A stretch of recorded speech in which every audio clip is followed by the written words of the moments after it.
morning guys, good afternoon or good evening kung anong oras nyo ito pinapanood.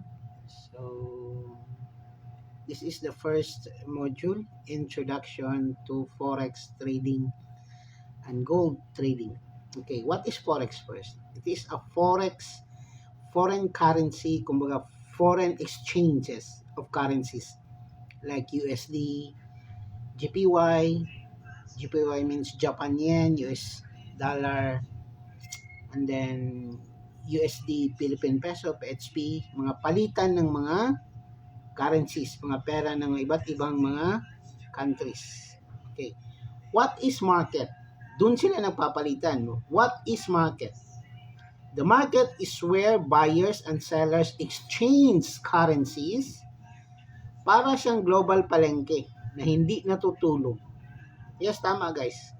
24/7 po ang Forex, ang market, at saka yung gold trading, 24/7. Di po yan natutulog except for weekends. Kasi sa weekend walang foreign currencies, walang Forex, crypto lang po. Dito nag-uusap, kumbaga, nag-uusap ang presyo ng lahat ng major currencies at gold. Mga major currencies natin is Euro, USD versus USD, Euro, GPY, yan, mga major currencies. Ibibigay ko yan later on, okay? It operates 24 hours a day from Monday to Friday. Walang sarado. Yes, tama, walang sarado. Lipat-lipat ang mga session. Yes, may mga session tayo. Asian session, London, New York. Ang Asian session natin is yung Japan.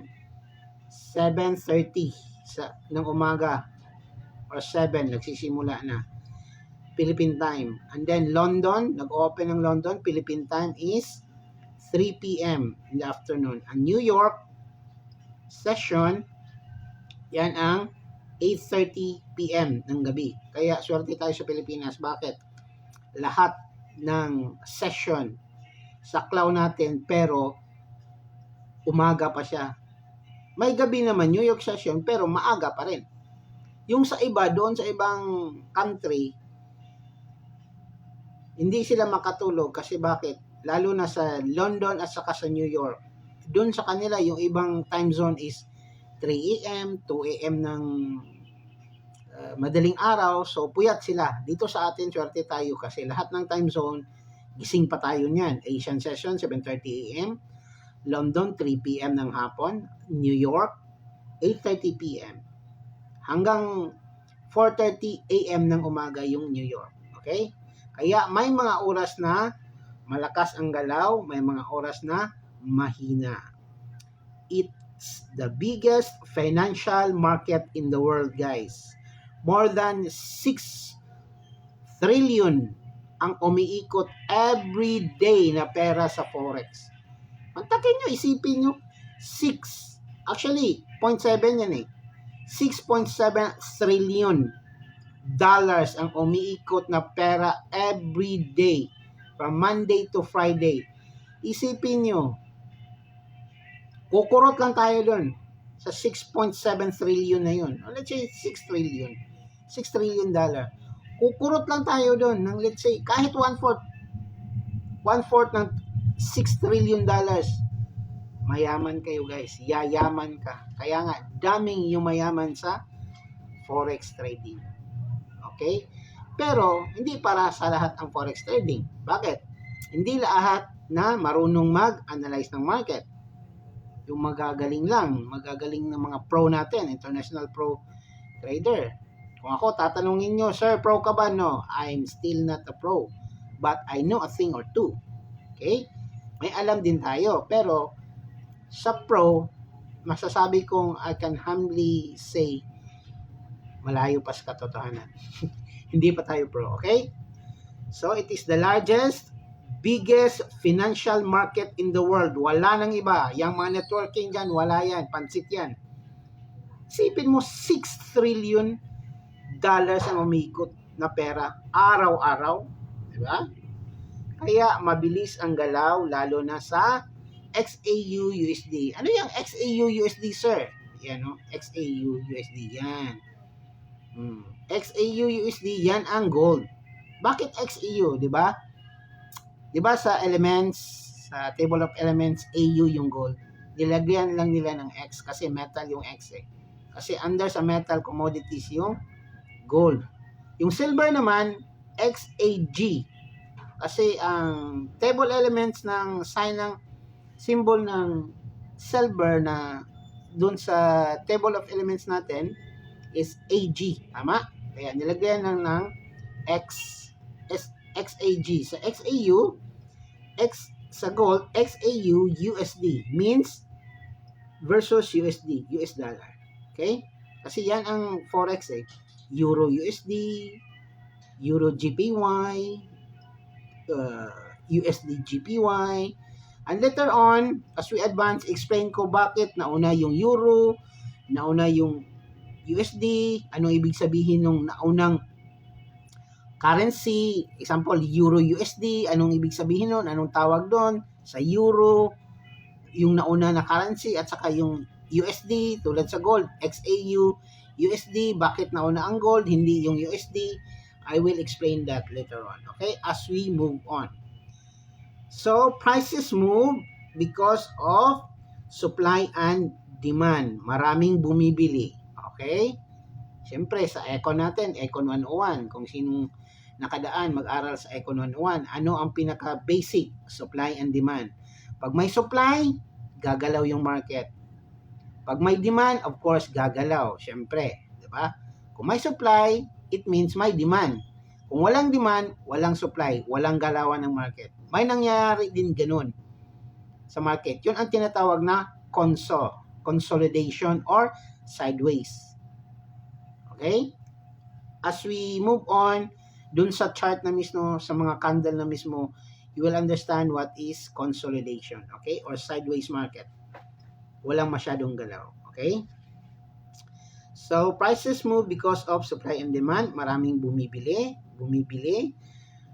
Price ay pataas, madaming nagbebenta. So, kung ang price tataas, madaming nagbebenta. Okay? Kung price pababa naman, maraming price pataas, madaming bumibili kung price pataas. Maraming nagbebenta kung price pababa. Kasi sa trading is, kung magbabay ka, tataas yung market. Yung green candle tataas. Kung magsisell ka, marami ang magsisell, magbebenta, bababa yung market. Yung red naman na candle. Anyway, darating din tayo doon. Bakit tataas? Bakit bababa? Anong klase? Ganun. Okay? So, yun. Pag maraming bumibili, tataas ang market.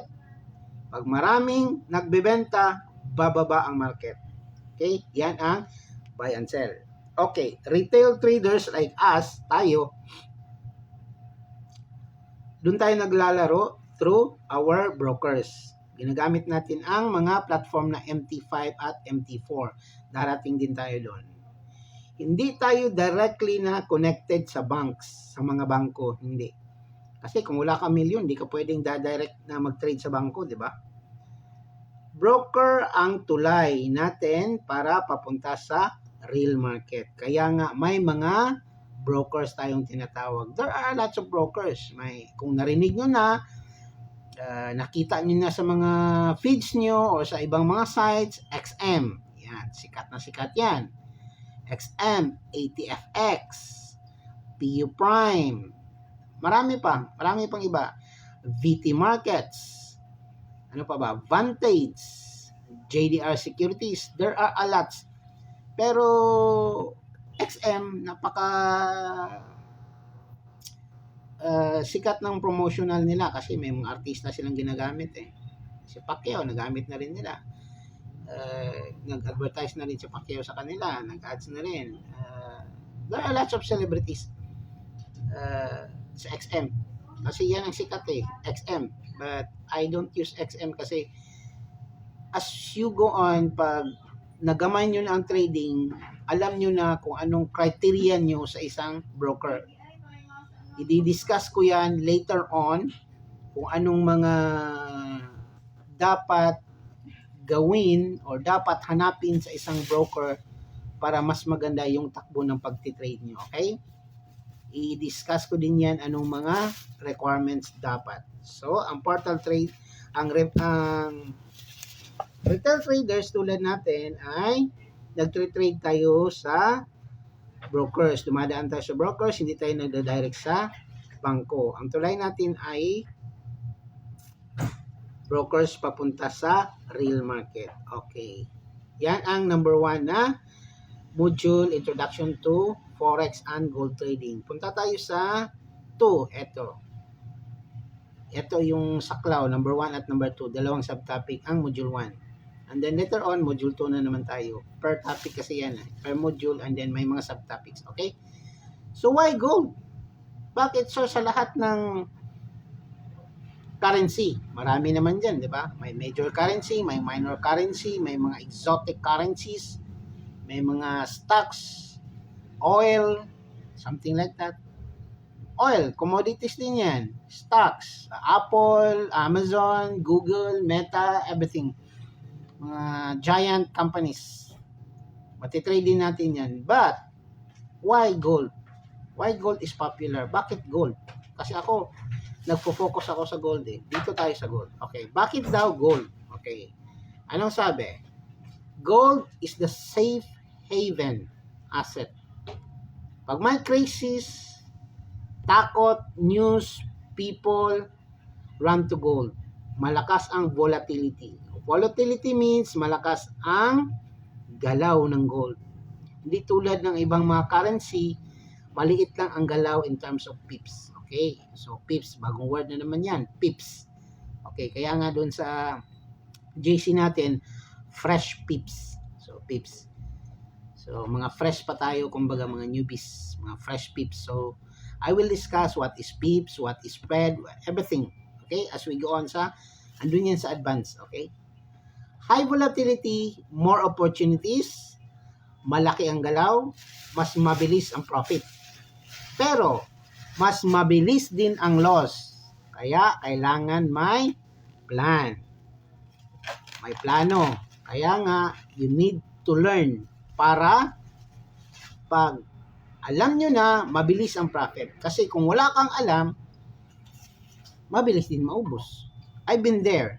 Lahat ng mga newbies, I've been there. Ang sarap tingnan yung mga blues.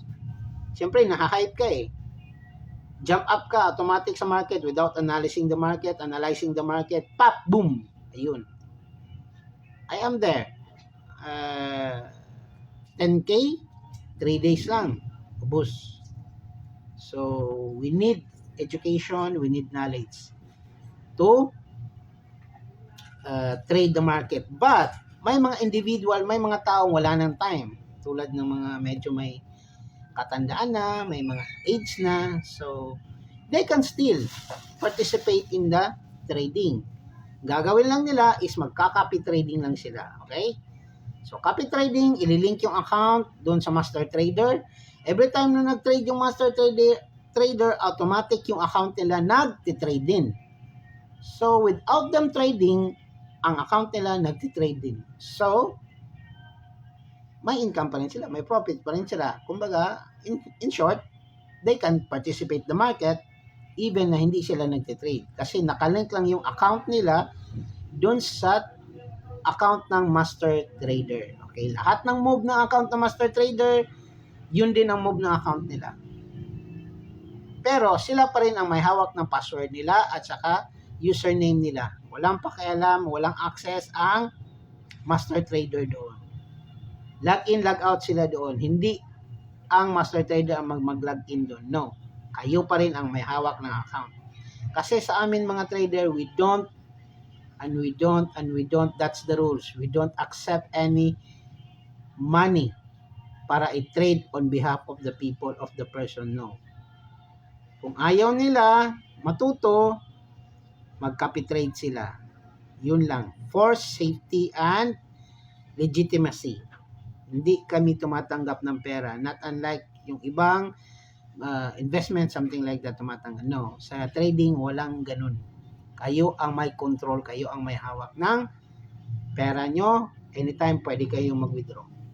Okay? But, may mga brokers na may mga minimum withdrawal sila. May mga $30 withdrawal, $50 minimum withdrawal, ganun. May mga rules din sila. Okay? So, ano daw? High volatility, more opportunities, malaking galaw, mas mabilis ang profit. Pero, mas mabilis din ang loss kung baga mali yung pag-trade mo. Kaya, kailangan may plan. Gold reacts to major news. Yes, tama. US interest rate, inflation rates, USD strength, lahat ng mga currency or mga pair sa forex na may kaugnayan sa US dollar, tulad nito, XAU, gold, XAU, USD. So, may kaugnayan siya sa USD, sa US dollar. So, anuman ang mangyayari sa ekonomiya ng Amerika, maapektuhan din ang gold, USD, XAU, USD, kasi partner niya is US dollar. Gold reacts to major news, US interest rate. Yung US interest rate, mga news yan, may website tayong sinusunod doon. Maglalagay sila kung may news ngayong gabi, may news ngayong araw. So, sa amin, sa mga trader, ang tawag dyan is high impact news. Pag may news, walang trade. Palipasin muna yung news. Para hindi tayo maligwak, para hindi malus. Kasi, delikado pag trade ka before the news, tapos naabutan ka ng news. I've been there. Sabi ko, mga 1 hour pa. Nag-trade ako. So, inabot ng news. So, ayun, ligwak. Talo. Okay? So, walang certainty. Lalo na pag may news. Ang maigi, pag may news, ibibigay ko rin yan kanong website. Pag may news, stop mo na. Huwag mo na mag-trade. Palipasin mo na yung news mga 1 hour later after the news. Kasi minsan, nagre-react yung market mga 30 minutes, 40 minutes after the news. So, mas maganda, 1 hour and 30 minutes, or 2 hours after the news. Or, pag nakita na ninyong may reaction na, yun, pwede dun. Okay? May reaction na, pwede ka na mag-trade dun. Okay? So, low barrier to entry. Kahit gamit 0.01 lot. Yung 0.01 lot na yan, yung mga 0.01 lot size, i-explain ko din yan later on. What is lot, what is spread, everything. Etong 0.01 lot, yan ang pinaka maliit na lot size for safety sa inyong account. Kumikita sa gold dahil malakas ang movement. Pero kung compare niyo sa ibang currency, yung 0.01 na yan, maliit lang talaga yan dun compare sa ibang currency like Euro USD, Euro GPY, USD CHF, USD GPY. Malakas talaga ang gold. Malaki. Iba ang bentahan sa gold sa forex trading. Malaki ang margin ng gold. Okay? Most brokers support it with good spreads. Kaya, madaling scalp. Okay. Yung spread. Ano yung spread, sir? Explain ko din yan sa inyo. What is spread? At saka what is, kaya madaling scalp. Ano yung scalp? There are kinds of traders kasi, or types of traders. May swing traders, may scalper or scalping, may long-term trader. Yan. Tayo, scalper tayo. Scalping means within this day, within this hour, within 2 to 3 hours, or within this day, may resulta na yung trade natin. Either lose or win. Yung swing trader, 3 days, 4 days, 5 days, they are holding the asset. Matagal yun. Karamihan doon, yung mga long term, ganyan, swing trader, mga bangko yun. Yung mga bangko. Okay. FYI ha, FYI. ang mga bangko, ang mga pera natin na nilalagay natin sa bangko, tinitrade ng bangko. FYI kung hindi nyo alam. Okay?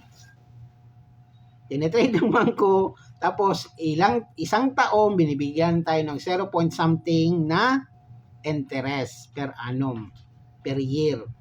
Pero ginamit nila yung pera natin, tinrade nila sa Forex, milyon ang income nila, yun. Ginagamit nila ang pera natin. Nagtitrade kasi may mga bangko na, hindi lang may mga bangko, lahat halos ng bangko, may mga traders yan. Sasabihin ko sa iyo, number 1, Union Bank. Tingnan nyo sa mga app nila, di ba? May mga crypto. BPI. Yan. Nagtitrade din sila. Nakikita talaga doon sa app nila o sa website nila. Especially Union Bank. Yes. BDO naman, bawal sa kanilang Forex, pero may mga stocks nila. Last 5 years ago, nakabili kami doon sa kanila ng stocks sa BDO Nomura. Pumili kami sa dito na stock sa PSIE, Philippine Stock Exchange Index. Okay? So, FYI, yung mga pera nyo, kung di nyo alam, nilalagay nyo sa bangko, tinitrade ng bangko yan. Kaya yan sila, mga swing traders. May mga traders yan sila, matatagal yan sila, months or perhaps years, bago yung mga resulta nila. Pero tayo, mga retail traders, tayo ay mga scalpers. Kailangan naman 1 year o 2 months pa lang tayo kakain, no? Kailangan within this day, 2 hours, 3 hours. Minsan nga, sa TG is 10 minutes, 5 minutes, ayan na. Hit na yung result natin, kuha na. So, that's it. Sa module 1, what is market and why gold. Okay? So, lapag ko to dun sa TG. Okay? So, thank you guys. For the next video and tutorial is module 2. Okay? Hinay-hinay lang tayo. Okay? From basic to advanced. Okay? Thank you and see you.